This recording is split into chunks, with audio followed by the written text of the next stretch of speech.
Oh man, we got an interesting topic to talk about today, and it's going to be a quick video. If you guys were watching the Maple Leafs and the Canadiens yesterday, this applies to you.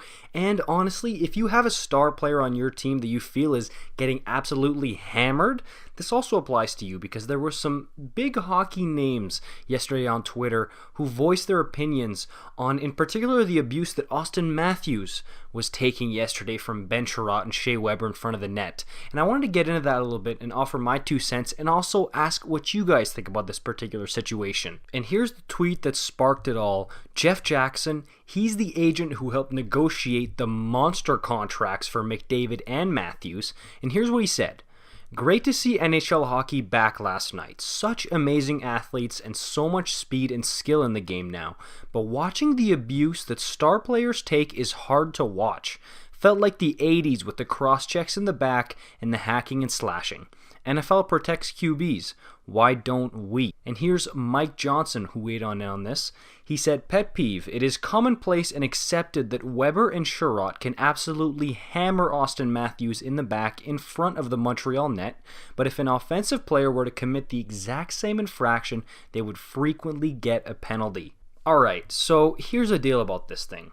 It's not like the 80s where you've got an enforcer on your team, a big boy who's just there to protect the Gretzkys, protect the Yari Currys of the world, the Pavel Bures even. It's not like that anymore. Everybody on your team can play and has their own things to worry about in terms of playing their role on the team, okay? So Matthews doesn't have a Ty Domi or somebody protecting him out there. And I understand the school of thought. There's a few actually. First of all, there's, a Leafs homer, it's just because it's the Leafs. And there's another one where it's, okay, he makes $12 million a year. He can take a little bit of some hacking and slashing in front of the net. People have been doing it for years. And look, the NHL has made a bit of an effort in the past few years to try and protect their star players, okay? Because I'm in that school of thought as well. I think that when I'm going to turn on the TV to watch a game, or in a regular year when I'm going to a Maple Leafs game versus the Habs, I'm not going to see Ben Chiarot. I'm going to see Auston Matthews. I'm going to see Nick Suzuki. You know what I mean? I'm not going to see Zach Bogosian lay some really hard licks into a couple of star players, just as an example. So I'm being kind of fair here. It's not just like, oh, it's because it's the Leafs. No, this could be anybody. Same thing. I'm a Flames fan, and I want to see Connor McDavid absolutely light up the league, okay? I don't want to see any thug take him out. So yeah, I do think the league should do a bit of a better job protecting these players on a regular basis, the star players, okay?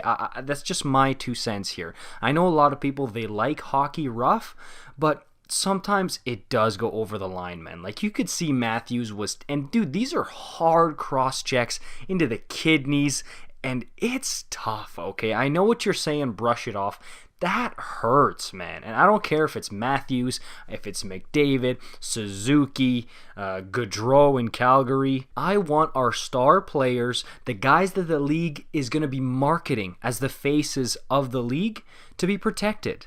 That's what this is all about, and to me, it's necessary. The league needs to do a better job calling penalties, protecting the star players, in my opinion. So, I mean, I don't usually like agreeing with these player agents because sometimes they come out like that Walsh guy with the sword and flurry. I don't know about that, but I definitely agree here with Mike Johnson and with Jeff Jackson there, because I do think star players do take too much abuse and they need to be protected more. I don't know, that's just my 2 cents on this one, guys. Let me know how you feel about this. If you disagree, that's totally fine, but justify it. Let me know down below. Don't just dislike it and run away. Tell me why and give me a good reason, and I'll listen. I'll be down there with an open mind and I'll listen to it. So let me know, and I'll see you guys in the next one, alright? Peace out.